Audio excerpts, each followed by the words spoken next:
എന്ന് പറയിപ്പിച്ച, തൻ്റെ അഭിനയം എന്ന് പറയിപ്പിച്ച നമ്മുടെ പ്രിയപ്പെട്ട ധ്യാൻ ശ്രീനിവാസൻ പ്രേക്ഷകരുടെ അഭിപ്രായത്തെക്കുറിച്ച്, നിരൂപകരുടെ അഭിപ്രായത്തെക്കുറിച്ച്.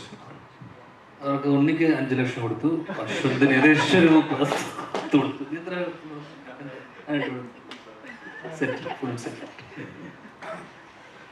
അതെ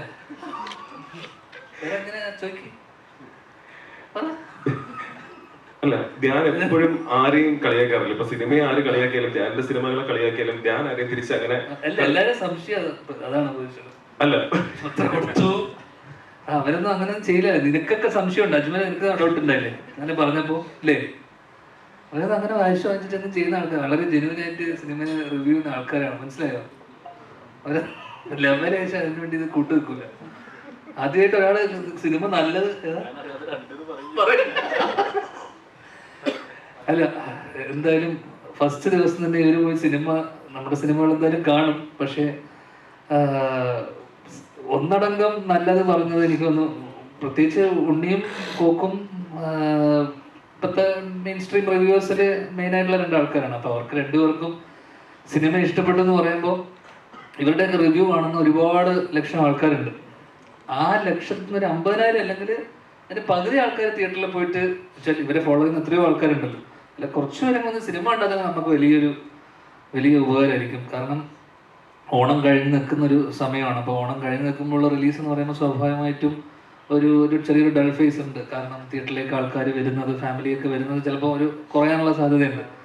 ഓണം കഴിഞ്ഞു, അപ്പം ഇനി കുറച്ച് അടുത്ത സീസണിലേക്ക് വേണ്ടി വെയിറ്റ് ചെയ്യും. അപ്പോൾ ഇത് നമ്മൾ ടാർഗറ്റ് ചെയ്യുന്ന ഒരു ഓഡിയൻസ് എന്ന് പറയുന്നില്ലെങ്കിൽ തീർച്ചയായിട്ടും ഫാമിലി വരണം. കാരണം ഇത് കുടുംബ പ്രേക്ഷകർ ഏറ്റെടുത്താൽ മാത്രമേ നമ്മൾ, കാരണം അങ്ങനെ ഒരു ടാർഗറ്റ് ഓഡിയൻസിന് വേണ്ടി തന്നെ മേക്ക് ചെയ്തിട്ടുള്ളൊരു സിനിമയാണെന്ന് വിശ്വസിക്കുന്നു. ഒരു പരിധി വരെ അവർക്ക് കുറച്ചുകൂടെ കണക്റ്റ് ആവാൻ സാധ്യത കൂടുതലാണ്. അപ്പം എനിക്ക് തോന്നുന്നു ലോകയൊക്കെ കണ്ടു നിൽക്കുന്ന പിള്ളേരെ സംബന്ധിച്ചിടത്തോളം ചിലപ്പോൾ എത്രത്തോളം, ഞാനാണ് ലുക്കിനോട് കഴിഞ്ഞ ദിവസം പറഞ്ഞു, എത്രത്തോളം അവർക്ക് വലിയ മാസീവ് സിനിമകൾ, അത്തരം സിനിമകൾ മാത്രം ഉണ്ടായ പോലല്ലോ. അപ്പം കുഞ്ഞു സിനിമകൾ വേണം, ഇത്തരം ഹ്യൂമൻ ഇമോഷൻസും അല്ലെങ്കിൽ ഇത്തരം ചെറിയ അല്ലെങ്കിൽ നാട്ടുമ്പുറം അല്ലെങ്കിൽ നാടൻ സിനിമകളൊക്കെ വേണം. അപ്പം ഒരു ഇൻഡസ്ട്രിയെ, എന്നാലും മാത്രമേ ഇങ്ങനെ ഒരു ഇൻഡസ്ട്രി നമ്മുടെ ഇൻഡസ്ട്രിക്ക് നിലനിന്ന് പോകുള്ളൂ.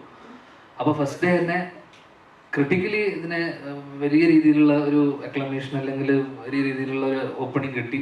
പക്ഷേ ഇനി ഓർഗാനിക്കായിട്ട് വരേണ്ട ഓഡിയൻസ് ഉണ്ട്, അല്ലെങ്കിൽ ഓർഗാനിക്കായിട്ട് നെക്സ്റ്റ് വീക്ക് തൊട്ട് നമ്മൾ പ്രതീക്ഷിക്കുന്ന ഫാമിലിയൊക്കെ വന്ന് ഈ ഒരു ചെറിയ സിനിമയെ സപ്പോർട്ട് ചെയ്യും എന്നുള്ളതാണ്. അപ്പം എല്ലാവരും ആ സപ്പോർട്ട് ഉണ്ടാവുമെന്ന് പ്രതീക്ഷിച്ചുകൊണ്ട് എന്തായാലും ആ സൈഡ് നമ്മൾ സേഫ് ആയിട്ടുണ്ട്. അല്ലെങ്കിൽ എപ്പോഴും വരുന്ന ചോദ്യമാണ്, അശ്വതിന് ഇഷ്ടമായില്ലല്ലോ, മറ്റേ ഇവർക്ക് ഇഷ്ടമായില്ല. ഇപ്പൊ ഇവർക്ക് 2 ഇഷ്ടമായി.